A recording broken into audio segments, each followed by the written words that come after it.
Hello, welcome to our Digital Transformation Second Edition Virtual Book Launch 2025.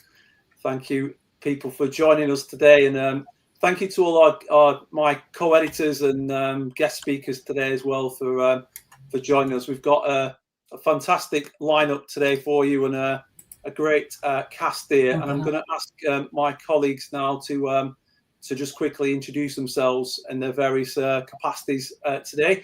Alexei, you're on mute, but could you start by introducing yourself?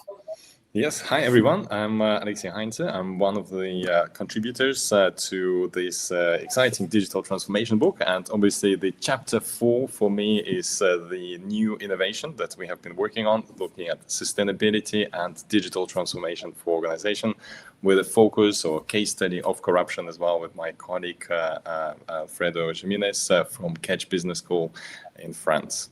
So thanks, Alexei. Yanni, if you could introduce yourself. Hello, everyone. I'm Yanni Tuliatos. I work at Microsoft. Was a partner development manager, currently now since July in the role of a senior cloud solution architect in security and AI.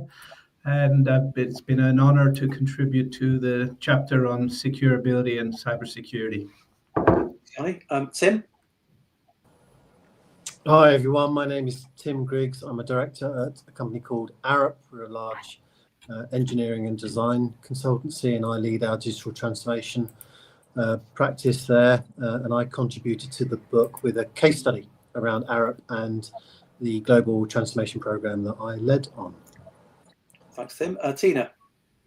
Hi everyone, I'm Tina Judic. I'm chairman of Tomorrow Group. We're a network of digital companies, including Found, a digital marketing agency, Disrupt, an influencer marketing agency, Brader, a data and AI consultancy, and most recently, Seed, a creative AI studio. And I contributed around Tomorrow and how we're managing digital transformation. And I'm going to talk a little bit shortly on AI and the impact of that within businesses. Pleasure to be here. Thanks, Tina. Anna?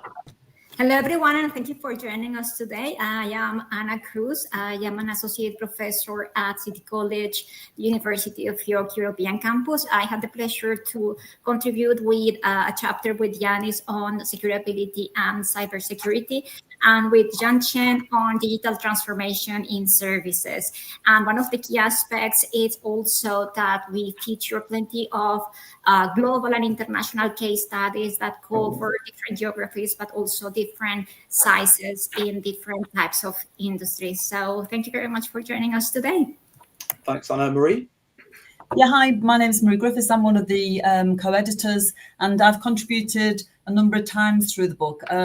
This is our second edition, and I'm hoping that and we teach digital transformation, we research in digital transformation, and we've used the earlier book on quite a lot of our modules, and we teach AI in business and transformation and information systems. And I'm hoping that we can take all our co-authors' work and chapters and use them throughout our teaching. So yeah, happy to be here and looking forward to it. Thanks, Marie. Yun? Hi everyone, my name is Yun Chen. I'm the associate prof in business IT at Software Business School, and as Emma just mentioned, I contribute to the chapter on the digital innovation, transformation and service to this new book. And so I worked very closely with Marie as well in the digital business and information system groups at a Software Business School. And we work together to both undergraduate and postgraduate teaching, as well as supervising the PhD students in the areas related to the digital transformation, business innovation. It is my pleasure actually today to join the book launch and the later discussion panel. Thanks a lot, Yun. Gordon? Hi, I'm Gordon Fletcher. I'm one of the co-editors of the book, and following the 3 in a row, I'm also from Salford Business School. Thanks a lot, Gordon. And just to introduce myself, I'm Alex Benson. I'm the Associate Dean International for Faculty Science Business Enterprise, University of Chester, and Associate Professor as well. And I am co-editor on the book. So the first section, I'm just going to ask our guest speakers just to go backstage for a moment, and then I'm just going to ask my co-editors just to talk a little bit more about the book as well, just to kind of go through that a little bit as well. So guys, in terms of my co-editors, what's the new book all about? When we started this journey, it was kind of before COVID, wasn't it? And we did a little launch event right before COVID hit. So how would you summarize where we've come from? And maybe Gordon, we could start with you to just say where we've come from, how we got to the second edition point. Oh, blimey.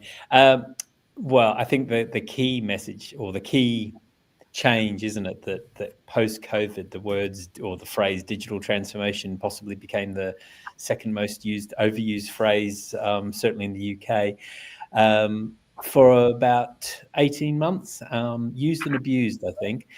It also was an opportunity for a bit of reflection, I think, from where we were in the first edition, particularly around, Alexi's already stolen the thunder, but particularly around the piece around sustainability, but also the importance, I suppose, of the interoperability piece, which is kind of woven through the chapters.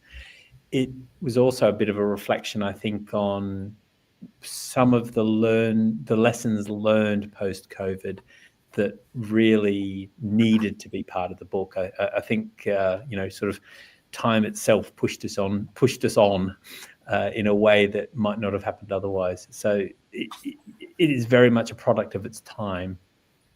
Brilliant. Thank you, Gordon. That's a nice way to summarize it. So just to quickly run through the agenda for today. The first kind of, we've got about 10 minutes or so. We're just going to talk to you guys a little bit more about the book and your roles in it and your thoughts on where we're at with digital transformation. Then we're going to ask Tina, who's chairman at Tomorrow Group, to talk about AI and the next operating system for business. Yanni's from Microsoft, the senior partner, is going to be talking about digital transformation, securability and cybersecurity. And then our colleague, Professor Marie Griffiths, is going to be chairing our digital transformation panel with Tim Griggs, head of digital transformation at Arup, Yanni from Microsoft, Tina from Tomorrow Group, and Dr. Yun Chen from University of Salford. And then we're going to close. So we've got a pretty action-packed agenda today, and I hope you're going to enjoy it. We've got a few live viewers as well, and I would encourage people to drop a comment in there or a question at any point. And we had a little comment there from Katia saying, congratulations to the entire team on this incredible book launch, and wishing the author and everyone great success. So that's lovely from Katia as well.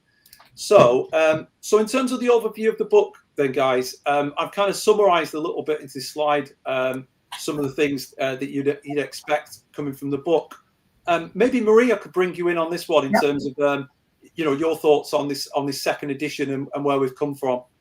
I think it was great doing it, sort of like getting back together again with the originals with Alex and with Gordon, and also bringing in Alexi, who we've worked with for years, and Anna.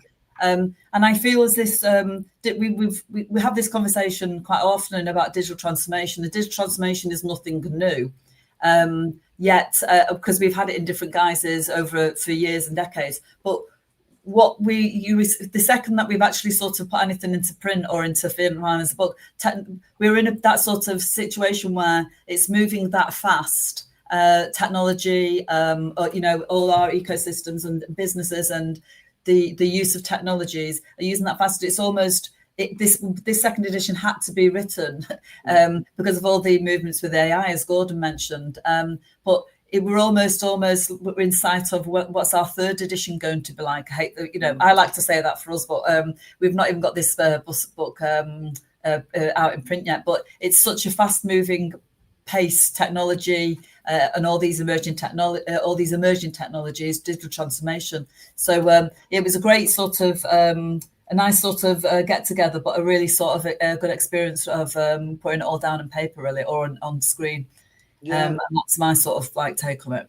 Yeah, it doesn't seem like long ago since we were launching the first edition before COVID, doesn't it? And obviously it was myself and you, Marie, and Gordon. And as you say, we've worked with Alexi and Anna on other projects, including the sister book on digital marketing. So it made sense. I think it might have been Gordon's idea to try and bring us all together to kind of co-edit this second edition. And I think it worked really well. So Alexi, you're kind of new as a main editor to this edition, but what are your thoughts on the work that you've put into it and where you see digital transformation at the moment? I think I would like to add once again what unites all of us, that the people that you see on the screen now is actually we are Salford alumni in one way or another. So I think Gordon is the only one who hasn't Salford, right? But we're all in some ways united by this work. And actually working with Marie and Alex, we have had a number of digital transformation projects working on knowledge transfer partnerships. And this was the original inspiration, right, to conceptualize this for the original textbook. Unfortunately, I was somewhat otherwise committed to contribute meaningfully to the first edition, but I was in spirit present, and I'm really excited to be part of this group book and the group to help out to pull this all together. I think what's really interesting for this book is that we talk about technology, but it is still people that are core to some of the things that we're working on, and getting the right people in the right seats in the bus is really what digital transformation is about. Today, I attended a conference. Well, it's an event. It's another international sort of facilities where you can sort of learn about the latest things of what's going on. And actually, it's the same stories that we were talking about a long time ago that are here being discussed on the stage from experts, the same organizations that we'll hear today, the Microsofts, the Citrixes of this world. It's about how we transform, and digital transformation is really on everybody's sort of agenda in a big or in a small way. So I think this is a book that can help to think about these exciting planning, understanding the challenges, and hopefully getting the right people in the right seats in the right bus would be the way forward. Thanks, Alexi. And Anna, you're obviously new to the second edition as a main editor, but you've made a massive contribution to this second edition. So I wonder if we could give a few thoughts from yourself. Thank you very much. Coming from an industry perspective and understanding the pain points of, for example, entrepreneurs or people that are having, startups, or people that are really enthusiastic about digital transformation, but they don't know really where to start. So this is a fantastic resource in terms of what is the structure, what is the process, how can I implement this, how can I evaluate it, what would be some of the barriers. So the book, besides being digital transformation, is very much, and this is literally a results-driven approach. So from my perspective, I'm coming from industry, is how do you have a resource that is very robust in terms of a framework that you can apply in different industries, or regardless of what is the size of the organization, but something that is really hands-on, and something that, as Alexei said, is people's first. And thinking about how do you reconcile issues of trust, and when it comes to cybersecurity, how do you reconcile things like, what are the risks and potential issues with breach, and how do you take into account this securability that is so important, particularly when it comes into privacy and data and so on. And when it comes to services, really, how do you integrate user experience, how do you integrate customer satisfaction, and looking just beyond the technology in terms of what is the service design and how that has to be at the core, particularly if you are in a service industry. So it's very much the practicalities and the hands-on for different organizations, regardless of their size. Yeah, thank you, Anna. That's brilliant. I mean, originally, the first edition, one of the first conversations we had, I think Marie and I were teaching these topics, and there was no good book. So we said, let's have let's write one. And then Gordon kindly got involved as well. So, as Alexi said, we were working with a lot of companies at the time, and kind of tried to fuse a lot of things together. And I think it worked. We got some good feedback from students and from local companies, before COVID. But of course, the world's changed quite a lot. And I think what we tried to do in the second edition is reflect those changes, obviously with artificial intelligence and the rising importance of sustainability and etc., and try to make it more international as well in terms of its case studies and its outlook. I think historically we work quite a lot in the UK and in Europe, and we've deliberately tried to sort of expand that out to the rest of the world, because we know people in other countries and students from other countries are using this. So we've tried really tried to broaden that out. But Gordon, I was going to ask you about the digital maturity and this idea of kind of interoperability as well, because the digital maturity thing has kind of evolved, hasn't it, through all of the books that we've done. But could you tell us a little bit more about that? There's a spine to this, isn't there? The reality is that some of these discussions started many years ago when we first started looking at actually digital maturity as a concept, and the way in which it was represented, which tended to be very much taken from a sort of consultancy perspective, and often was very big in kind of how it was presented.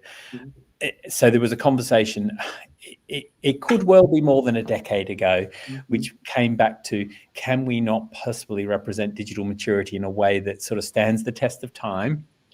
Taking into account everything you've said, stands the test of time, is kind of modest perhaps in the way it represents the challenge, but is equally perhaps a provocation for thought and for reflection, both for a student reading a textbook, but also for potentially someone in an SME or in even a larger business, kind of trying to grapple with, what do I do and where do I start? Because ultimately the reflection piece about where am I now has to be part of that sort of conversation, has to be the starting point of that conversation. So it's probably so lost in the dim, dark memories of time that I'm not even sure I can put my finger on it. I do recall that Alexi might have been in the room at the time, but beyond that, not sure. I think the interoperability piece for me is a really fascinating aspect of it, because it isn't just a technical dimension to this. I think one of the things that we see and we hear in terms of the challenge of digital transformation is the way in which not just things talk to each other. You could simplify interoperability, oversimplify interoperability, but it's actually the fact that people need to talk to each other to make this work. And in some respects, and in some organizations, that's actually more important than the ecosystem of technology that's there in the first place. And if you're ignoring that, you're potentially setting yourself up in a sense to fail. So weaving interoperability as a concept and tying it to the notion of maturity really did feel quite powerful, because we all deal with organizations on a daily basis. We all deal with businesses on a daily basis, and how they work and how they don't sometimes work. And if you're coming up against those kind of barriers just in the day-to-day, how can any larger scale project ever be dreamed and imagined to become successful if there's kind of some of those sort of fundamental challenges of kind of interoperability? So it's really evocative. It's provocation. It's really evocative, kind of prompt to perhaps take further. And in some respects, I think it really works. It's such a pivotal part of any system. And it can sometimes get lost in the discussion. Yeah, and it's great those models as well have kind of evolved in a second edition and been really useful for sort of trying to understand, the evolution of all these things. So it's been super helpful. So we've heard from our editors now. So obviously just a quick shout around, if you're interested to buy the book or get an evaluation copy, if you're eligible for one of those, you can get, if you're an academic, you can get free inspection copies. And otherwise, there's a discount code there on the screen as well. Or, of course, if you're a student, you can find that. You may find that in your university library. And if not, then obviously you can request that as well. So that wraps up this first section. Thank you very much, guys. And I've got to say, it's been an absolute pleasure working with you on the second edition as well. But without further ado, I'd like to bring Tina in for her section, talking about artificial intelligence as a key enabler. So let's get Tina's slides up there, and then I'll put us backstage. So whenever you're ready, Tina. Thank you so much, Alex. It's such a pleasure to be part of this. As I mentioned earlier, I'm chairman of Tomorrow, which is an agency network group, and we're serving clients, and many of them household names, in a digital capacity. And AI is making big waves in our space. So I wanted to talk a little bit about that and the impact it's having. Now, I'm sure all of us here recognize that AI is changing many things in how we operate. I'll be surprised if anyone isn't already using AI in some form. I personally don't think we've ever seen such a rapid adoption and scale in the world since AI became something accessible to all of us. Demis Hassabis, as some of you may know, he's the CEO of DeepMind, said recently, the AI revolution is going to be 10 times bigger than the Industrial Revolution, and maybe even 10 times faster. Wow, crazy. So I'm going to talk to you about how AI is the next operating system for business, and more specifically for my world, which is marketing. Next slide, please, Alex. So AI is often described as a tool, but what we're really seeing is I'd say it's bigger than that. It's not an add-on to business as usual. It's becoming this new operating system for business itself. And the implications for the world that I operate in, marketing specifically, are profound. And the transformation is happening faster than many are realizing. It's changing how everything runs beneath the surface in production, distribution, labor, and capital. It's a huge shift to where we were just 2 years ago, even quite frankly, 1 year ago, and it's only going to gather more pace. Next slide, please, Alex. So let's take a look at these 4 blocks. This is what we see as the new economic model: production, distribution, labor, and capital. So with production, what we're now seeing, this is being driven by models, by data and compute power, and the value is created through intelligence and not just machinery. With distribution, it's powered by AI platforms that are optimizing and personalizing activity at a massive, massive scale. Labor is becoming human plus machine. That's a really important point, where AI is amplifying our creativity and it's amplifying our decision making as well. And then finally, capital. It's no longer about factories or land. It's GPUs, it's data sets, it's algorithms. These are the new assets of competitive advantage. So for us, certainly, we're seeing that it's not a tweak to how we work. It's actually an overhaul of the economic engine. Next slide, please. So by the end of this year, the AI ad market will be worth $47 billion. By 2028, it's going to be worth more than $107 billion. That's a 127% increase in just 3 years. In a recent study, 71% of marketers said they were planning $10 million plus AI investments over the next 3 years, which isn't just signaling that people are engaging with it, but they're actually engaging at an enterprise scale commitment. And 92% of businesses are actively building generative AI capabilities, and they're moving them from pilots to production with hiring, with tools, with governance, embedding AI into daily work. It's really going beyond an experiment. It's become the backbone of campaigns and of businesses. And I guess the key thing, and certainly what we're seeing, is that it's the early adopters, those who you could say are already pulling away, that are likely to be the big winners unless others move with it. Many of you may know Malcolm Gladwell's 10,000 hour theory, where 10,000 hours of practice is the key to becoming an expert in any field. It's really time to start the AI expert journey now. Next slide, please. So I just wanted to deep dive into advertising. AI is transforming every aspect of advertising operations. It's from creative development to media optimization. We are seeing thousands of ad variations being created in minutes, not days, not hours, minutes, through creative generation. From script writing to editing to personalized output, video creation is operating at such an incredible pace. And I'm seeing this firsthand with Seed, which is a company we brought into the mix just 6 months ago at Tomorrow. Algorithms are continually learning and adapting to maximize ROI for campaign optimization with the likes of Meta and Google, and all this is occurring in real time. We have access to synthetic data, so companies can create large-scale varied data sets, so they can test systems, they can test apps, and various AI models without needing sensitive data to be able to do that, which allows companies to be able to test speedily and also retain GDPR compliancy. And then real-time planning is allowing media spend to adjust instantly based on live market conditions, audience behavior, and also performance data. So budgets are continuously optimized across channels.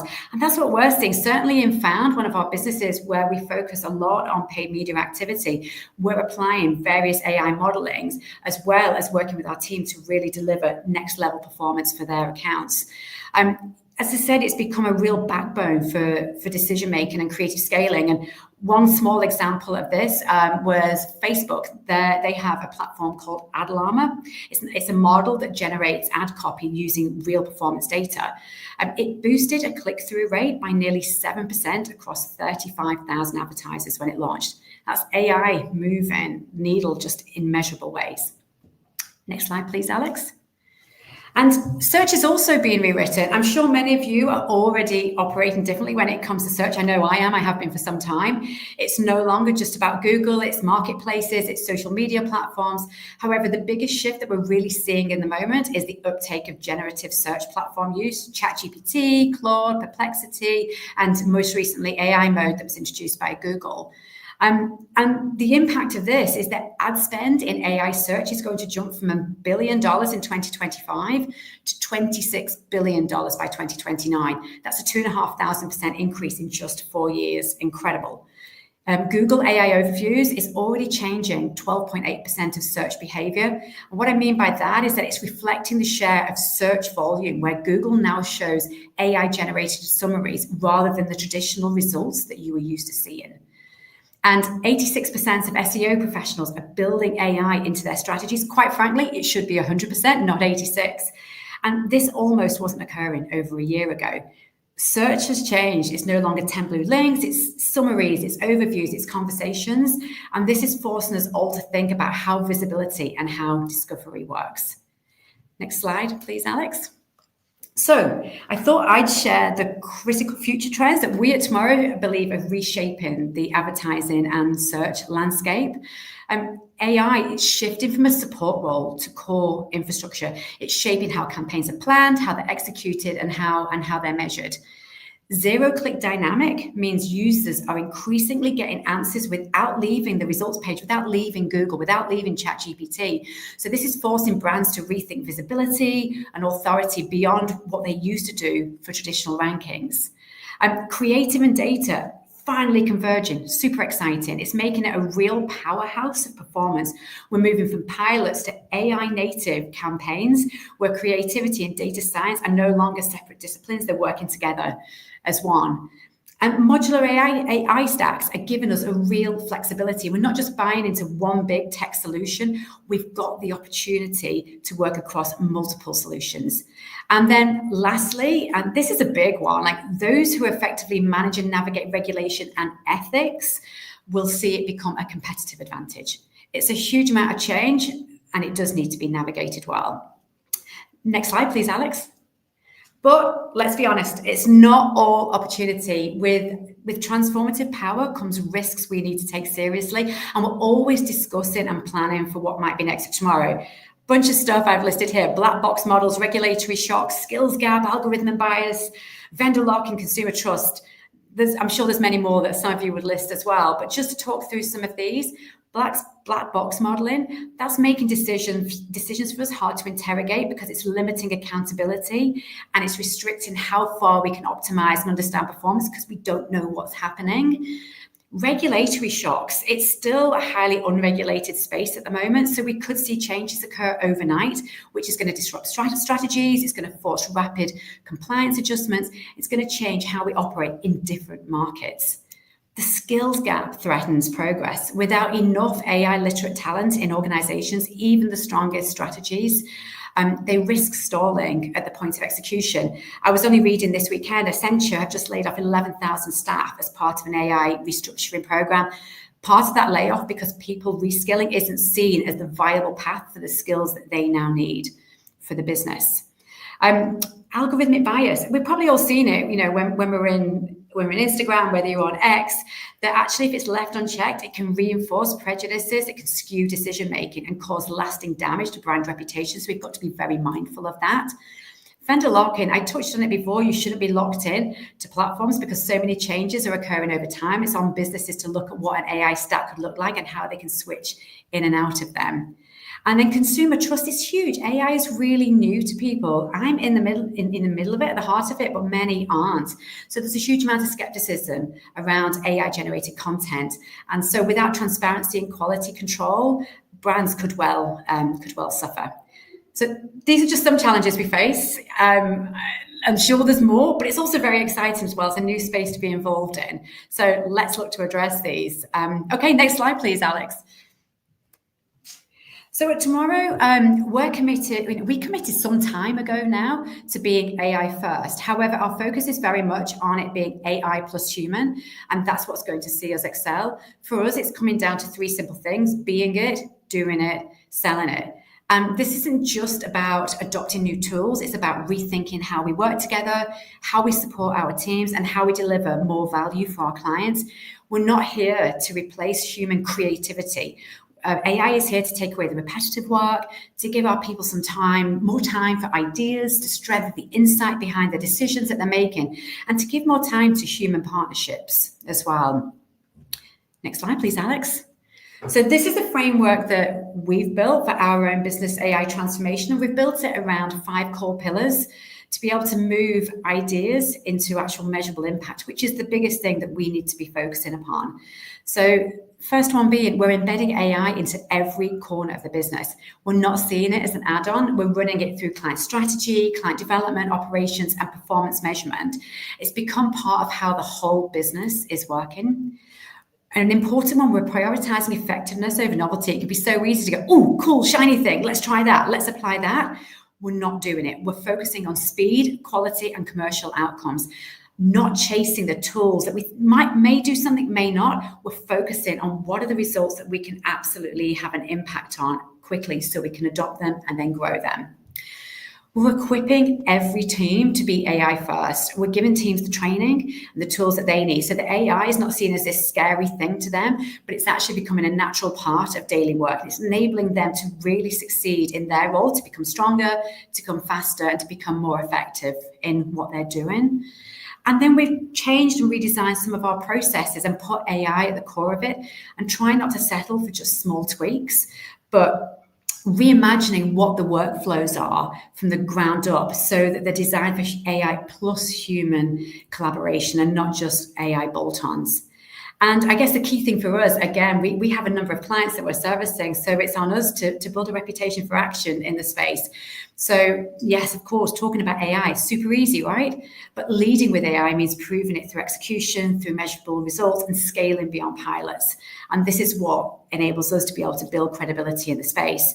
And I have to say, the team, they've come on a great journey with us over the past year. They've really stepped up. And what we're seeing is them delivering measurable improvements to campaigns, to performance, to client satisfaction. And we're seeing them really enjoying it as well. It's been an absolute delight. Next slide, please, Alex. I think this might be my last slide. So in summary, should you be worried about AI? I'd say yes, but also be excited about it. Everyone needs to adapt to AI and recognize that it's playing a huge role in business.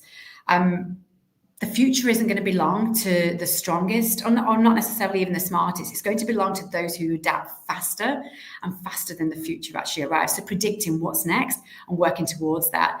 I've got no doubt over the next decade, gosh, I say next decade, next year, next couple of years, is going to be defined by companies that treat AI as transformation and not as an add-on. The only real question I would ask businesses is, are you going to lead the transformation or are you going to chase it? Thank you very much. Tina, thanks so much. That's fantastic as always. Loads and loads of things we could unpack there. Obviously, if anyone's got any questions, comments, feel free to stick those in the chat. Tina, there's loads to go up there, but I was just thinking about our that focus you had on people, and obviously the chapter that you and I did in the second edition is around kind of leadership and people and managing people, isn't it? So I think it's really interesting to see that you kind of training and reskilling as well. But you've also, we had Dora from Tomorrow Group on as a guest speaker recently as well. So that was an interesting move within the leadership and with the team. So I wonder if you could tell us a little bit about the leadership as well and how that's been impacted by what you've said. Yeah, absolutely. So Dora, phenomenal talent, and she was previously still is co-founder of Breda, our AI and data company, but she was also managing director of it. Great, but what that meant was it was just one of our businesses that was focusing really heavily on AI. Others were adopting it, but we didn't have anything that was sitting across all of the businesses saying, what should our AI strategy be? So I had a number of conversations with Dora and said, okay, I think what we need is for you to bring someone in to run Breda as a business. You can still be part of that business, it's still your baby, but actually come into the centralized fold as our chief AI officer and really working towards what our mission is with regards to AI. It's all well and good having, being it, selling it, doing it, but if you're not doing it, if you've not got somebody steering it, if you've not got somebody who understands the implications of what it is you're trying to do, and also someone who is able to convey some of the toughest things sometimes into simplistic terms, because the big thing for us is not just having somebody at the top driving things forward, it's actually having people understand and want to go on that journey with her. And that's been phenomenal to see. And that's not just from senior leadership. We're seeing juniors going, can I get involved in this project? And so, people who've been in the business for a year, they've come in as an account exec and go, let me get involved in it. There's an excitement about it. It's because we've said, look, it's part of what we're doing. It's happening. But this is how we're going to work with you to take you on the journey of where we want to be in the, over the next few years. That's amazing. Thank you, Tina. So just in the interest of time, I think I'm going to invite Yanni to the stage. Thank you very much for that, Tina. Okay, so Yanni, I think you're going to add your slides. And just to add as well that Anna, I think, originally approached us about adding a security chapter to the book, and we were like, great idea. So getting yourself involved, Yanni, was amazing. So I think it'd be great to hear a little bit more about the security topic as well, which is so crucial, isn't it, in all this, concept of digital transformation and being strategic, I suppose. So here we go. Then, Yanni. Thank you for having me. Can everyone hear and see the first slide? Yeah, it's all working perfectly, Yanni. So over to you. Super. Okay. So good afternoon, everyone. I'm going to start this off with a question. How many of you flew somewhere this summer? I'm not going to see your hands, but I can imagine quite a few of you have gone somewhere on holiday or etc. by plane. Now imagine you're at the airport ready to board. Suddenly, every screen goes dark, boarding systems crash, baggage handling stops. Within minutes, thousands of passengers are stranded. This isn't fiction. It happened just last month, less than 2 weeks ago, where there was a cyber attack on the 19th of September, where against a service provider in the United States, a software maker named Collins Aerospace. Essentially, they make a software called Muse that's for check-in and boarding systems, and this affected several European airports. There was, to give you some examples, in a statement on that Monday, they said they were in their final stages of completing necessary software updates. And according to the BBC, from a memo that from Collins Aerospace, more than 1,000 computers may have been corrupted. Most of the work to bring those back online was having to be done in person and not remotely. So this was a ransomware attack, and these are prolific problems for companies around the globe with organized cybercrime and gangs earning many, many billions of dollars from ransoms every year. In addition,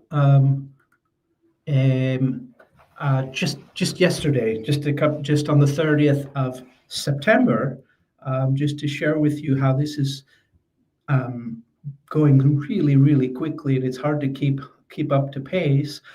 the Japanese brewing giant Asahi, they announced on Monday that its operations have been disrupted by a cyber attack. So no beer for the folks in Japan and other countries. Jaguar Land Rover is an example as well. They have stopped many operations in factories. The UK government is intervening with loans, and the list goes on. Technology is becoming more and more complex. We're seeing a rapidly blurring line between business and personal activity.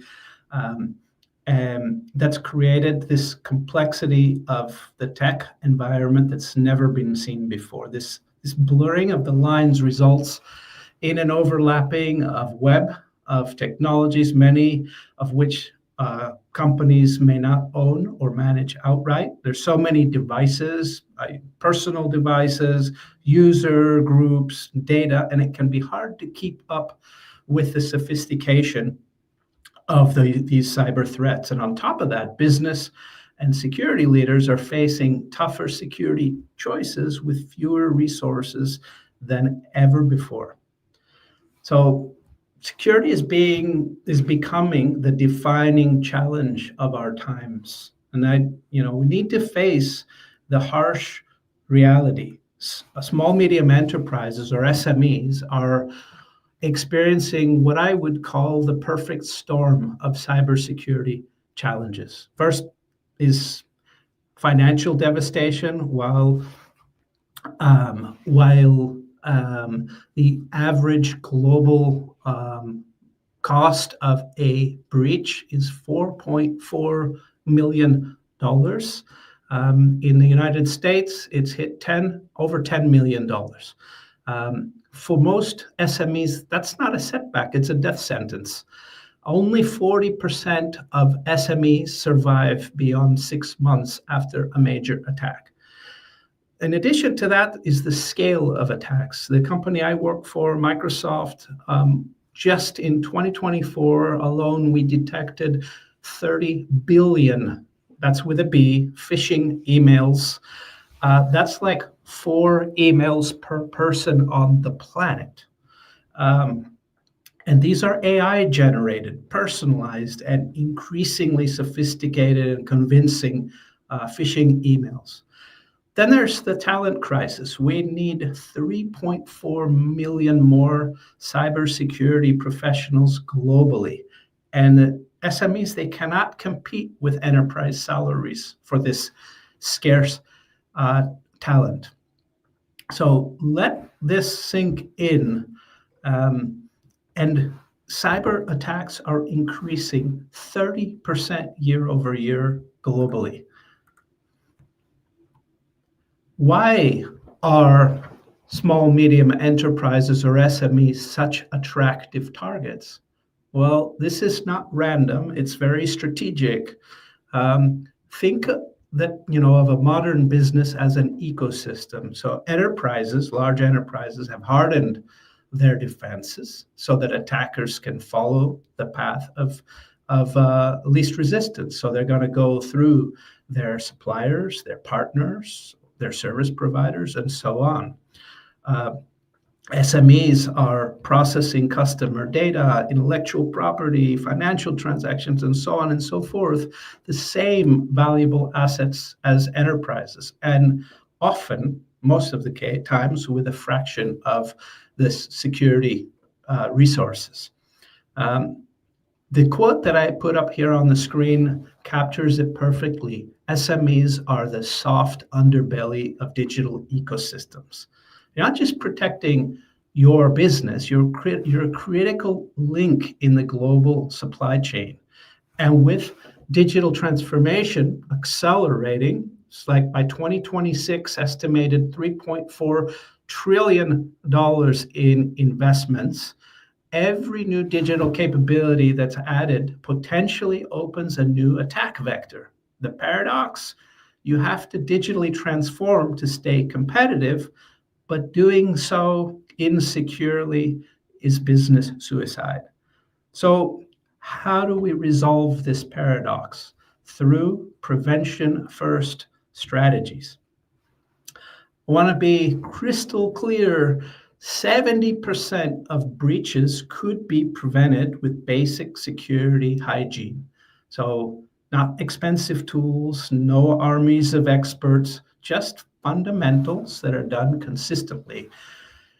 I would start with quick wins, right? Multi-factor authentication, or MFA, that blocks 99.9% of automated attacks. If you leave here from this discussion and do just one thing, I encourage you to enable multi-factor authentication everywhere today. Then there's patch management, automated. Manual patching doesn't scale for SMEs. So set it, automate it, and monitor it. Then there's backup strategy. This is your lifeline against ransomware. The 3-2-1 rule is basically 3 copies of data, 2 different media types, and 1 offsite. Test the recovery every month, because untested backup and recovery are just wishful thinking. And then the people, your people, they're either your strongest defense or the weakest link. Regular training is going to transform them from vulnerabilities into human firewalls. So check your phone, pull out your phone for those of you that are hearing okay, and check if MFA, or multi-factor authentication, is enabled on your email. And if it's not, you know what you need to do as your first action. Then there's frameworks. Frameworks are not bureaucracy. They're, I would say, the GPS, your GPS for security. I'm going to highlight 3 critical frameworks, cybersecurity frameworks for SMEs. That one is the NIST Cybersecurity Framework. It was released in February of 2024. They added a 6th function then, which was called govern. It's not about adding paperwork, it's recognizing that security is fundamentally a governance challenge. And they've published a quick start, and there's a link that I've provided for further review. ISO 27001 is the international gold standard. This certification opens doors, and also the DORA, the Digital Operational Resilience Act. This is in the European Union, but any company that is working with EU companies also has to implement that. And this was put into place in January of 2025.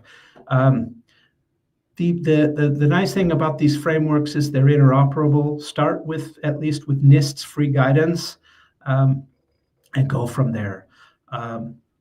Okay. Then there's the CIA triad. This is the foundation of every cybersecurity decision: confidentiality, integrity, and availability.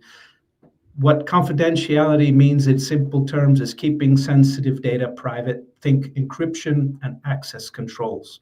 Integrity, that ensures that data isn't altered or tampered with. There's audit logs and digital signatures that can help there.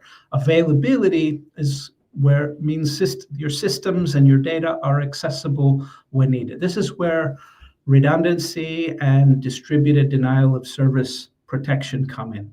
So every security measure that's implemented should strengthen at least one of these pillars without compromising the others. It's your compass for building resilient systems.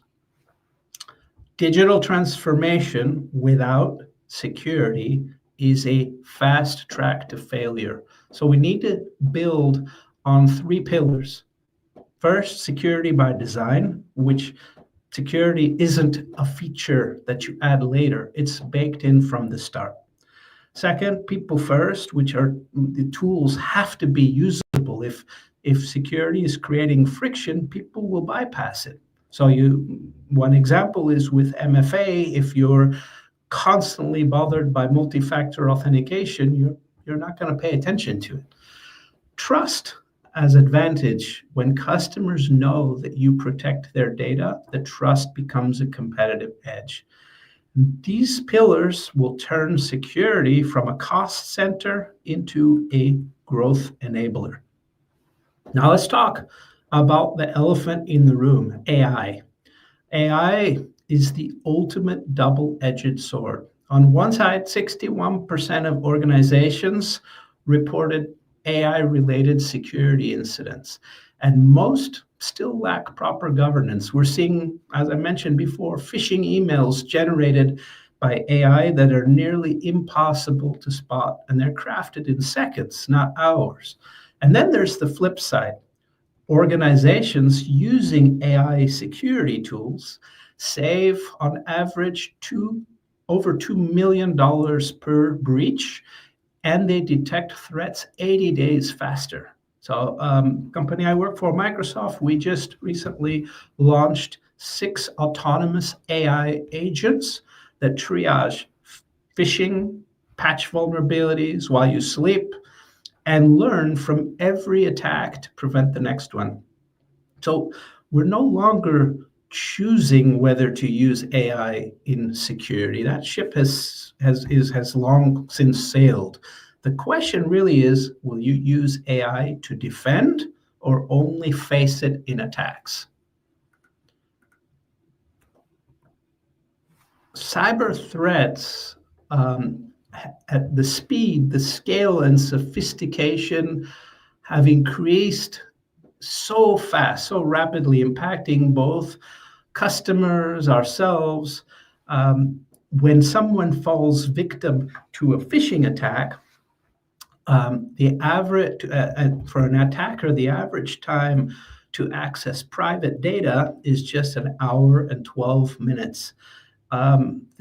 We're seeing also nearly double the amount of password attacks, growing from 4,000 to 7,000 password attacks per second in same time frame. Number of organized attack groups as well is increasing. We're now, as Microsoft, we're tracking threat actors. We're seeing 1,500 significant threat actors from 300 that we tracked 2 years ago.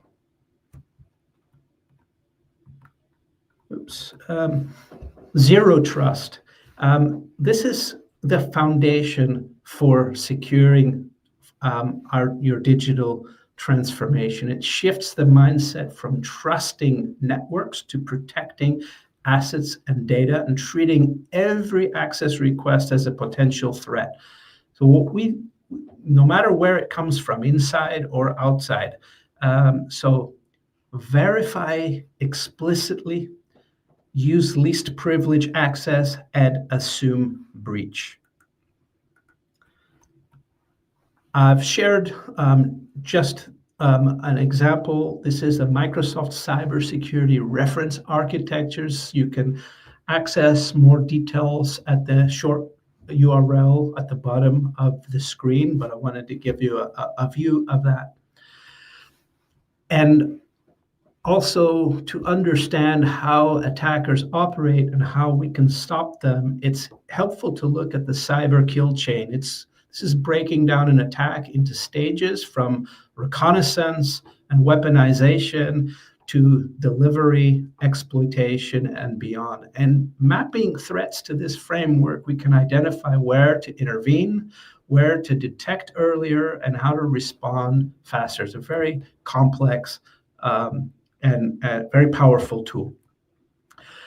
So I put together a 90-day cybersecurity transformation action plan for all of you. Your immediate actions: enable MFA, implement patching, conduct asset inventory, and review your backup procedures, and then you can go from there. So the choices we make today about security are going to determine whether our digital future is one of opportunity or constant crisis. So for each of you, right, integrate zero trust, learn if you're a student, master these concepts, get security certifications, try them out in home labs, become an ethical hacker, if you will. Practitioners, work with the different frameworks, do pilots, enable AI defenses. And that's a little bit about me. Here, connect with me on LinkedIn if you'd like more information. You can scan the QR code. Thank you very much. Yeah, thank you. So important topic, and some really nice, actionable things we can take away there as well. I loved your point about sort of SMEs as the kind of soft underbelly. They make up such an important part of our businesses, but there's so much of a kind of lack of training and support and know-how. So I think there's some really important calls to action there. We're running slightly behind time, but we're getting some really good questions coming in. So what I thought I would do just before we move on to the next section is to just bring everybody back in and just see if we can just tackle a couple of these questions that are coming in. And anybody's free to answer this if you just wave. So the first one was from Srini Vassal, who's a MBA graduate at Chester. He says, how can the UK civil service responsibly adopt AI to enhance staff efficiency and service quality while ensuring flexibility in implementation, adherence to GDPR and data protection principles, and maintaining public trust? Does anybody want to have a crack at that one? I would probably start off by saying you need somebody like Yanni, somebody who understands what Yanni is saying in terms of the baseline of security, in terms of what you need. At Tomorrow Group, not just Found, we are ISO. We are at ISO 27001 compliant. I think that's the one. We have all the factual authorized authentications and everything else.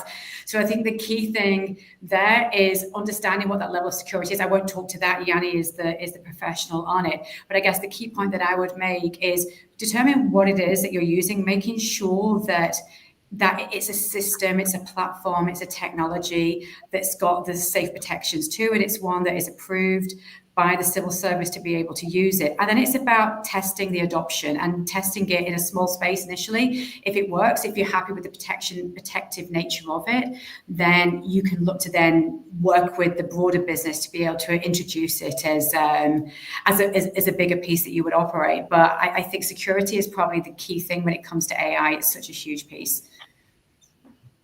Real quick, I would also add guardrails, content safety, etc. mechanisms. We have those in Microsoft. Take a look at Azure AI Foundry. Other providers also have these kinds of things, but that's going to be key and also data loss prevention, because that's a huge one where people are using these public like ChatGPT or Gemini or Claude, Anthropic, copy pasting into these public models that are then being trained, and we want to avoid that. Fantastic. Thanks, everybody. So just in interest of time, next question we've got, and this is from Julian, I think. With evolving roles, dispersed teams, and ongoing digital transformation, are organisations genuinely supporting managers to bridge skills gaps and retain talent, or are they merely paying lip service? Anyone want to take that one? I'm happy to. I'd say it's probably a bit of both, right? There will be companies that don't necessarily care about AI. There's going to be companies that are using AI to enhance profitability and look to see where they can cut costs.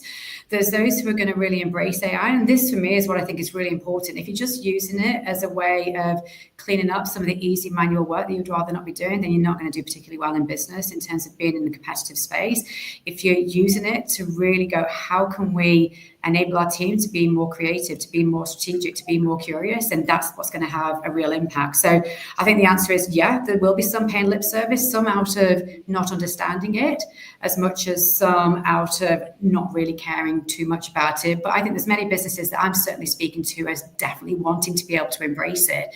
And they're working with their teams, working with HR to really go, how do we bring them on the journey with us? Because it's a massive change. It's a huge change in our society that we're probably not going to see be in our lifetimes again. Thanks, Tina. Anybody else before we move on, Gordon? Alexi really wants to answer the question, but I got in first. The thing I think in both these questions is that when we're talking about AI particularly, there's a real danger that you get caught in the efficiency trap, and that AI becomes merely a mechanism for efficiency within the current sort of window of operations within the current activity.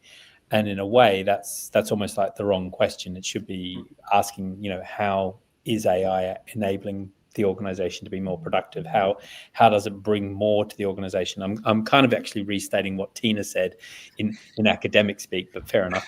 The point being that there's a tool here which actually provides far more than can be possible in terms of the current kind of the current capacity of the current organization. How do you exploit that? How do you take advantage of that, rather than kind of the downward spiral that is the risk of seeing it merely as an efficiency tool to replace basically spreadsheet manipulation and Word document creation? And I know that doesn't answer the question entirely, but that was my point I wanted to make. And of course, that answers the bit about skills gap, because if you're seeing it as an efficiency thing, well, then, you don't need to do anything about the skills gap, because what you're doing is you're basically replacing people with dumb machines or smart machines. What you should be doing is bringing people on with the skills that are necessarily to use the tools to be more productive. Thanks, Gordon. Tim. I can't speak to all organisations, but I can speak about my organisation. And actually, when I think about this question, I think about it from the other end of it, sort of flipped, in that the Arup is investing a lot of money in upskilling and training. And the challenge we have is encouraging some of our members, particularly our more senior members in terms of seniority in the organisation, to embrace that training opportunity, to recognise that there is a skills gap and to lean into that and do something about it. So we are putting a lot of support in place. It's the hearts and minds is the battle that we're having to win right now, and we are getting there. But I think listening to what Tina was saying about that sense of urgency and that sense of, you cannot be complacent. If you wait 6 months, that's already too late. That is not something that I think is commonly understood and agreed upon in my organisation, and that's the fire that we need to light under some people to get them to truly embrace. Is it carrot? Is it stick? I don't know, but what we can't do is take 6 months to ponder that question. Brilliant. Thank you, everybody. There is one more question, but I think in the interest of time, I think we'll move on to the next section, the final section, which is the panel session, which is ably hosted by Professor Marie Griffiths. So I'm going to just put the rest of us backstage, and then over to you, Marie, for this next section. Okay. Thanks. That was a mini panel session in itself, really. So I hate putting everyone in the backstage, really, because we've got a number of questions we're going to sort of ask. So over the next, I would say, half an hour, we've got 4 questions. One was on. I'm going to go from the hip here now, go off plan, because one was on cybersecurity, but I think we've had such a really good overview of the scary challenges of cybersecurity. We might just we'll drop that one to the end, see if we've got time, if you don't mind, Yanis. But what I really want, because we'll just have a sort of quick thing. So what we really want to sort of we've got some great people in the room, and our book talks about results driven, and so let's just see exactly what that, how do you actually bring us that, that into that conversation today, which is I was going to explore a little bit, not just about the theory, academic theory, but what are the actual practical insights, because it is the results driven book. And I want to go straight to Tim, and I will apologise wholeheartedly, Tim, about. I did share the questions, but and Tim didn't. Technology and user error, I'm afraid, Tim. So, but Tim, you don't need a wealth of sort of time to report. The thing is, they say, and you probably know yourself, they say, the 70% of all digital transformation projects fail, which is a scary sort of number. And so I'm just going to go to you. Not that you've had any failed projects in Arup, Tim. I'm just going to sort of So Yeah, why do you think? So from like your experience, why do you think? What's the root causes of these? Failed. Why do these digital transformation projects get derailed, or they fail, or why do you think that? What's the cause of them? Do you think? So I'm going to be that really awkward person. In a general sense, sorry. Yeah, sure. I'm going to be that really awkward person that sort of challenges you on the question, actually, because define failure. What my observation, based on the work that we've been doing over the last number of years, and you, me, Gordon, have been talking about this since 2018, 2019. A lot of things have happened since then, including COVID, of course. But transformation, and I saw a question in the chat about should it be called digital transformation. I think that's a really interesting question. But digital transformation, does it have an end date? I strongly believe it does not have an end date. I think it's a constant process of change and evolution, and trying to keep ahead of the curve, trying to keep ahead of Tina's 6-month window of doom, that if you're not up to speed, you're going to die. And I agree, by the way. So there's a start point. There was a start point for us, but there's no end point. It's a constant evolution, and within that, failure is not a thing. It's not an end state. It's okay, that one's not working. How do we tweak it to try again? That message isn't landing, or that particular approach hasn't delivered the outcomes that we hope. We still need to change. We still need to transform. There's still an evolution that we need to enable. We just need to think about tackling it in a different way. So I'm trying not to say I disagree with the statement that 70% fail, but I think about it differently. Do you think you can do that if it's a small? I mean, you're in a large organisation, but if you're in a small organisation, you've got, you've bought your system, or you've bought your sort of shiny bit of technology, and so what about for SMEs? Do you think that's still the same sort of answer for SMEs? Again, I think it was Tina's slides, but it might have been other slides that spoke about that. If you get this wrong, this could be the difference between, survival or not surviving. And I can't really speak to that because, as a very large organisation, it's unlikely that a single initiative is going to have that kind of dramatic impact. I do hear Yanni, though, when he says that cyber incidents have the potential to impact the largest companies, and we've seen companies far larger than Arup suffer at the hands of cyber attacks. So I'm not complacent enough to say that failure is not a bad thing. It's absolutely a terrible thing. The focus that I've had on in the past 4 or 5 years has been less about technology. It's been more about people. It's about building digital capability and building the appetite to think like a digitally innovative organization, which is try, fail fast, redesign, go again. And it's that kind of transformation that we've been trying to enable. In the background, we've been upgrading systems and putting security into place, but it's more about the culture of transformation, digital transformation, digital innovation that we've been trying to enable.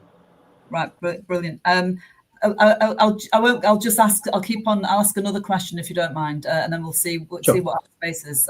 But that's a great response. So thank you for that. I'll go to Yun, because Yun, we've not heard your voice yet, but Yun, we are. I will go to. So this is about sort of people. Because we've mentioned that the people has been mentioned quite a few times, really, isn't it? And this is about leadership, culture, and organisational change. So no transformation succeeds if social leadership and cultural aspects aren't addressed. This is my question. So what leadership mindsets or behaviours or structures differentiate between a successful digital transformation? And sorry, is that word again, Tim? And I agree, because I said similar today. So how should senior leaders evolve or reskill their themselves and their staff to have a successful, or to have a digital transformation that meets expectations? Right. I think all the kind of topics and the 2 presentations we had so far is all around. Actually, it's all around this topic somehow. I feel like the successful kind of digital leaders do not just focus on technology development, as we all agree, because majority of the kind of like frustrations, we should say, like in the digital transformation is coming from the people and from the process. It should be like, like we have talked about, like we at the beginning, like Yanni just mentioned about the design the security from the very beginning, and that should be a mindset, I believe, for all the digital leaders, like not really just kind of bobbed on the security KPIs, towards the end at the review stage, but it should be actually start from the beginning, align with the business values, outcomes, get the right people in the right place at the right process, and manage the changes in the digital transformation process, and support the cross-functional and multicultural teams during the process, and also provide this kind of like safety learning environment for people actually learn from the failures instead of just hide them. So I think that type of the mindset the digital leaders should have at the moment, and they should not expecting this change or the transformation will happen over the night. It probably over years, and it's never stopped. And and just to provide the support in terms of the rescaling, I do feel like the literate in data and the system thinking is quite important. They don't really need to be really good at tech or coding, all these type of things, but they need to understand the agile methodology and to do the data-driven kind of decision makings, because I believe their roles are shifting from the like purely project management to kind of like break the system barriers, like break the silos between the people, understanding the process, and also reallocate the resources in the right place when things change towards the final kind of like goals. Okay, so I think it's kind of like the skill set. Okay, so does anyone else want to join in now about what sort of digital leadership skills? Tim? Yeah, no. For us, when we first launched our program back in 2018, we very quickly realized that leadership culture, leadership mentality was something that we really needed to lean into. Because if you think about the nature of the kind of work that an organization like Arup does, we design big things, and we don't design big things that cannot fail. If you're designing a bridge, it can't fail. Yeah. Designing a nuclear power station, it can't fail. So trying to encourage a senior leader to think about failing fast, to try something, test it, prototype it, embrace failure, use that as an opportunity to be agile and go again. That's a very difficult concept at first, to try and convince people who spend their entire lives thinking about safety critical systems and ensuring the safety of people who use the things that they design. So we had to spend a lot of time thinking through the messaging to our leadership, and then really bringing them into that, the design of the program that we needed to roll out across the whole organization. And our people are curious by nature, very innovative, curious, often very highly skilled and trained people. But failure is not an option. So we had to spend time really thinking through how to enable our talented engineers and designers to embrace a mindset that was quite alien to them. And we're still on that journey, frankly. Yeah. But luckily, it is inescapable that data and AI are here to stay. So that curiosity, natural curiosity, has kicked in. And now actually the reverse struggle is true.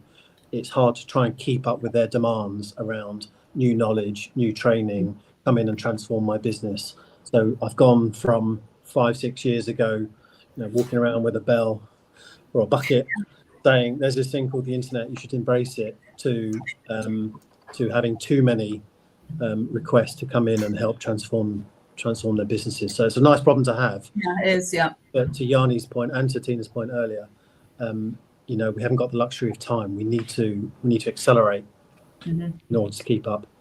Right, brilliant. Thank you both for that. Okay, I'll move on to the it's a question for you, Tina, and you know, all those people, and anybody can jump in afterwards with about that sort of the big elephant in the room, which is AI. So, given the convergence of AI, and we've talked about this, you know, the interoperability and other emerging tech. So, we talk convergence of AI and the other emerging technologies. How should organisations think about the architectures or the capacity building? And investment priorities that they remain adaptable without overcommitting to the wrong tech, you know, tech brief or bet. God, first of all, isn't AI really hard to say? Whoever shortened it to that, I much prefer it when someone said to me, "What is this A1 thing?" I really think we should champion A1. I guess the biggest risk for us is companies overcommitting to shiny tech that doesn't deliver. And, you know, talking about digital transformation, it's not by looking at it, it's just a tech project. It's about looking at it, it's just business transformation. It's we're all doing it. We're always, you know, if I look back a year, 2 years ago, I probably reinvented the wheel so many times without even realizing it. We're just moving along to be competitive in a world that keeps changing. So I think it's shiny tech that doesn't deliver, betting too heavily on a tech. Don't suddenly buy something in and commit to a 5-year contract. I had a company, there's a platform that we use, Slack. Many of you might use it, and we are now signing up to Slack Enterprise, and they wanted a 5-year commitment from us. And it might be okay, but who knows what's going to be around in the next year or two that could be competing with that. It's a really important thing to make sure we're not tied in a space that's moving along so quickly. And we've seen that MarTech stacks themselves can get bloated, they get underused. I'm sure many businesses, you know, we do it every year. We look through what are all these different platforms are signed up to. Might not cost a lot, couple of quid here, a couple of $100 there, but you end up plugging a lot of things in, and it can become quite messy. So it's keep on top of what is out there, what is available. Make sure somebody's responsible for the AI stack that you're using, and you're not just buying solution upon solution without really understanding what you want to be able to get from it. And yeah, I mean, if anybody needs any help with this, Breda, my company, manages all of this in terms of understanding your AI stack. So my little plug in there will be able to help you. But I think the key is look to build some strong foundations. There's businesses out there that can help you, you know, Google, OpenAI, Microsoft. There's a bunch of free tools that they're offering businesses. You don't have to feel you have to sign up to very expensive things. There's so many free tutorials. There's so many. You can sign up to OpenAI Academy and they'll show you how to prompt engineer. You know, there's so many tools available to help you addressing the previous comment or question about how leadership can upskill and learn. It's there and it's available. Dedicate the time to it. But then secondly, the tools are available for you to be able to determine what should I be doing? How can I be doing this to be able to fulfill a better performance for my business? Yanni, you're going to jump in? Yeah, just I wanted to share a free resource for everyone. I set you up for that, Yanni. Learn.microsoft.com, and you can find so much free information on how to embrace either digital transformation, how to approach that, adopt AI, security. We use that quite a lot in the university, so that's quite good. But the good old plugging Microsoft there, that's for sure. Anyway, so I do agree with that. We work with lots of SMEs, and it's whoever sort of is selling the, you know, who's the best salesperson, and people will buy that and then go, oh, that doesn't speak to that, so we have to download that to go onto that. And it's all these different sort of lots of different little apps and platforms that just don't speak to each other. You know, and it causing sort of like chaos. I will go on to, because I'm just looking at that time. So we've got the question. So I'm just trying to, I'm going to sort of like, it was so scary. In fact, Tina, you had a really scary stat about how many people Accenture have laid off, have you? Yes, I think it's 11,000 people. And I think God, it's crazy that's terrible. Is that globally? Yes. On a global scale, that?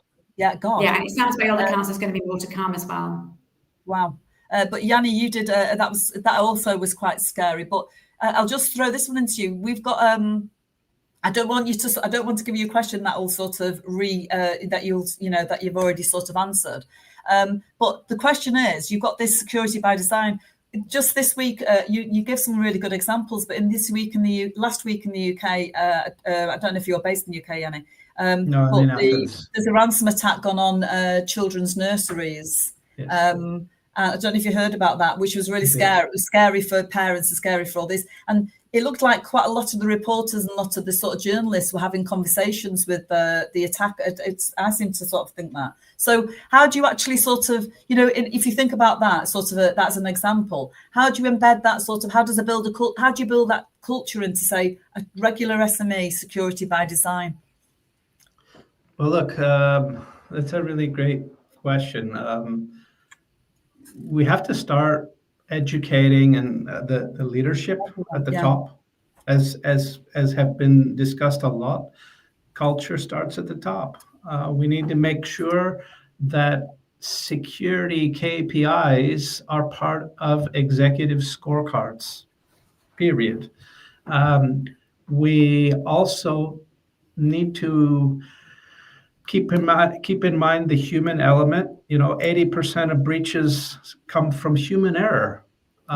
So regular training, phishing simulations, and reward those. We have those kinds of trainings all the time, and sometimes we don't know it's happening. I'll receive an email, and if it's a phishing, if I suspect it to be a phishing email, I have a button where I can report it, and I might get rewarded in some way.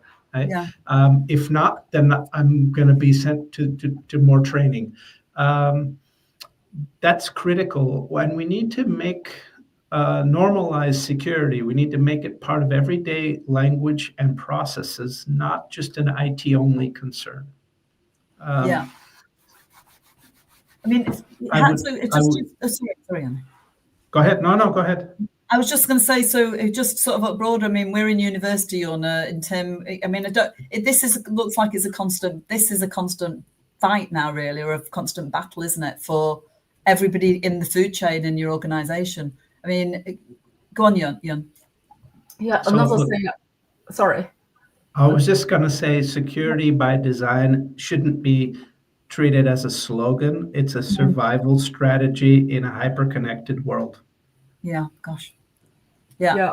Also, I feel talking about the trainings, I do feel like the trainings should be more kind of role specific, instead of just a generic compliance, all these type of things. So it's actually part of the leadership again. They need to prioritizing the security, because it's again a kind of like mindset change. Like, we want to deliver something fast, but security should be always at the top, and it should be kind of like designed into the whole process from the very beginning in terms of the business process, data flow, trainings, etc., and also in the technology development process, because there are so many kind of like tags we can use as well, like POC, all this type of like policy as code. I just heard recently, where like you actually can kind of using code to enforce all these kind of security rules, like IPA, for example, or some kind of automatic checking the third-party data source or resources. So all these type of things should be embedded in the design process, and also to make very kind of specific training materials for the employees. Okay. Go on, Yannick. One thing you mentioned, Yun, that I'd like to add to is our organization should take their cloud security posture management really, take that into account and keep aware of that. There are various companies, all of the hyperscalers offer something like this that basically keep you, if you will, a dashboard that looks at, gives you a score, a cloud security posture score, and the higher the number, the better, etc. And you have actionable things to do to get that score to be healthy. Okay, thank you. I'm just thinking now we've got 5 minutes here now, so I'm going to go do a sort of a bit of a round robin of ask you if you've got one. We're all authors on this book, on this book, which is great. So all our co-authors, but we do end each chapter with 5 takeaways for about that chapter content. But so if I give you just one sort of question of what's best piece of advice for digital transformation success or meeting your expectations would you give? So I'll go to Jorn, then to Yanni, to Tina, and then to Tim. That's how you answer it. So what's your best tip for surviving a digital transformation? Open to change. Yeah, I will say like mindset change is the most important part. Yeah, so having so trying to enable a digital mindset, and and just give us another sentence on how you might sort of foster a digital mindset in an organization then. Keeps a open mind, like keeps the security as a priority, and manage the change. Right. Okay. So Yanni, what was your tips? So you did give us a fair few, which is, but what was your tip for a digital transformation success? Or I feel scared now saying that for a tip. Start now. Start now. Start what would be? Look, I would look at and make it a priority to look at Secure Future Initiative or CISA's Secure by Design pledge, and show how embedding security early reduces vulnerabilities by up to 30x compared to reactive fixes. Right, good tip. And Tina, yourself, what would be your best? What are your best sort of advice or tips for survival and success of a project? Yeah, try not to die in the next 6 months. I think the key thing is that digital transformation is not a side project. It's an always on thing. We just happen to be, transformation is the key thing. We just happen to be focusing on transformation in an AI world that is growing at an exceptional pace. We've got to recognize it's the operating system for growth, end of. So do I want to be part of it? Do I want my business to succeed? Then get involved now. There's a bunch of free sources. Use those sources. Go and look at them. Look at the team that you're working with. It might be a small team, might be a large team. Who's engaged with it? You'll have a bunch of people who are living and breathing AI without even telling you necessarily. Bring in the talent that can actually help you steer. And the big thing is you need to be a leader in the space. It's got to come from the top. The people who are working with you need to know that this is the thing that you're going to do together. It's going to happen. And you're all going to work together to make a brilliant success for your business. Right, brilliant. Okay, and finally, Tim, what's your best tips? I'd be tempted to try and call it something different. Yeah. Because it's a term. Digital transformation is a term and it's language that has been used for quite a while now, and it has certain connotations. So I'd be tempted to call it something different whilst still trying to deliver the same outcome. But I would very firmly suggest that you do not give it an end date, because when you call it a program, people expect it to start, have a middle and an end, and there is no end. This is it forever. So, what would you, Tim? What might you call it? I know we've had just out of digital. I know digital transformation is very sort of like an overused phrase, really, and it means quite a lot of things. Yeah, I mean, we've been using language like building digital capability. Right. So we're not looking to necessarily transform our teams, because they're already doing amazing work and award-winning and all that good stuff. But we need to build up their digital capability so they can keep doing it, and they can protect, and they can be more agile and deliver more quickly. So digital capability seems to be something that is landing well with our teams. Right, so so I think Alex has just put that on there, and I think you've just said building it. And I agree with the word transform, because you like you say, if you've got the team and it's doing brilliant things, the word transform means that you want them to sort of change their sort of mindset or change their expertise. So I do agree with that. Anybody else want to sort of throw in a new? Because you've got building digital capability there as possibly a new. Doesn't roll off the tongue though, does it? Yeah, I suppose it does. That's it's a bit like like those sort of catchphrases. But anybody else got just before we've got a minute? Anybody else want another? Go on, Young. What would you call it? I think it's a business transformation, to be honest. Is going to stick with that name?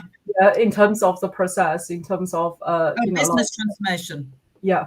Yeah. Okay. But the reason why we call that digital transformation, I think, is more because all the businesses are digital to a certain extent at nowadays. So it's always related to related to the data, related to a certain of information systems. But to be honest, I do feel like it's more like transforming the business operation. Business. Okay. Yeah. Okay. Tina, why not go on? What would you call it? Damn it, I'm trying to think of something really cool. I just got rid of digital and called it transformation. It's, I guess it's just forever transformation. I don't know, forever business transformation. It doesn't quite roll off the tongue just yet, but I could come back to you on that one. Right. Okay. And Yanni, have you got a phrase before Alex comes back in? Well, something that we at the company I work for, we're embracing becoming frontier companies. So, but I would say it's more about,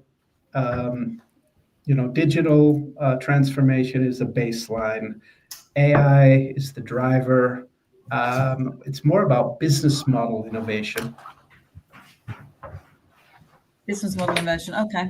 Okay, then. Yeah, that's fine. Okay, I will just call it to Alex, who will no doubt fly in a few moments. But thank you very much for that sort of insight, and I'm glad that we've had, Tim and Yun contributed there. So all our authors got involved. So thank you very much for your opinions, for your insights, and it was great to hear, like, from a company the size of sort of Arup down to, I'm not saying yours is a small company, Tina, but it's good to have that perspective, isn't it? And then for Yanni and for Yun. So thank you. Over to you now, Alex. Thank you so much, Marie, and to our panel as well. It's really interesting discussion, and very well time managed, that, Marie, as well. So we are approaching the end of this session now. We've just got a couple of other comments and things we can take a quick look at. Or it's a shout to kind of for anybody to kind of come in and make some final comments and thoughts. So I'll just add Anna back in as well. Okay, yes, Anna. So Alexei, you were making an interesting point there about business as usual. Do you want to tell us a little bit about that? Well, I think the same point that we've mentioned in a digital marketing book, ultimately digital falls off its marketing, right? The same thing with digital transformation. Actually, I'm teaching the MBA class now, and they say, well, are we not going to learn about marketing?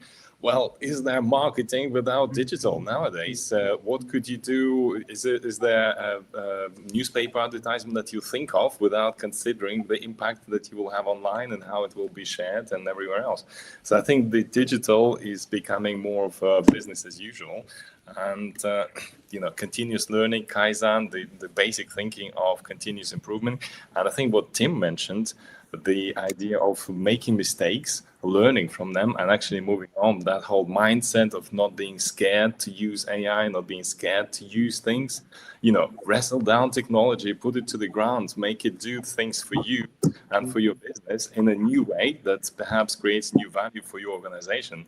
That's really where the technology fits in, and that's where businesses that adapt best and will actually survive, right? The survival of the most leanest and most adaptable will be the future.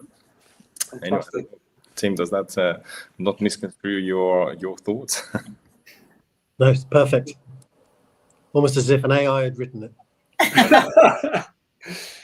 Thank you so much, everybody. So, does anybody, Anna, you've got a point? Yes, I wanted to say, the perception of business as usual. I think probably one of the key takeaways for me that really resonates with me is the business model innovation, because technology and AI can be an enabler. As Jenny was saying, it could be a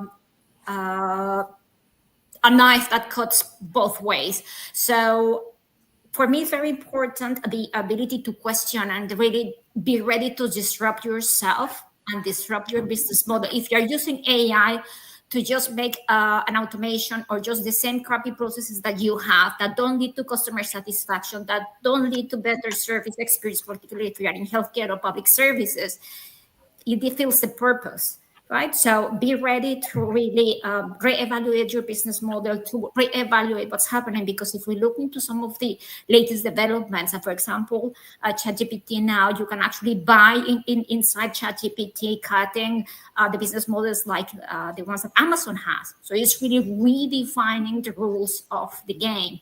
So I would disagree a little bit with business as usual, probably agree in the sense that it has to be embedded. but we have to be really ready to rethink business models and rethink how we do things. And I think that capability and critical ability, that's why the human aspect and the human critical thinking is so important, because it's not technology just for technology per se. So I think that ability, and also without forgetting the fundamentals of ethics, securability, and very important, legislation, even if it's not in place, things like privacy and being humankind in terms of security responsibility to vulnerable people like minors, for example, is something that needs to be taken into account in a responsible way. Fantastic. Thank you so much, Anna. Okay, I think that brings us roughly to time. Thanks to all audience as well for joining us, and thanks, Wasim, for that nice comment as well. And thanks to all our panelists and guests and to my co-editors. It's been a really illuminating session. Marie, did you want to come in? No, just said thanks, everybody. Thank you, Marie. And Marie, we can buy the book. 20% discount code, so don't forget about that one. Alexia, we've always got to end with an action point, haven't we? So thank you so much, everybody, for your time today. I hope everybody's enjoyed this session. I know I have. So I look forward to speaking to everybody soon. Take care. Have a good evening, guys. Bye. Thank you. Bye. Bye. Bye-bye.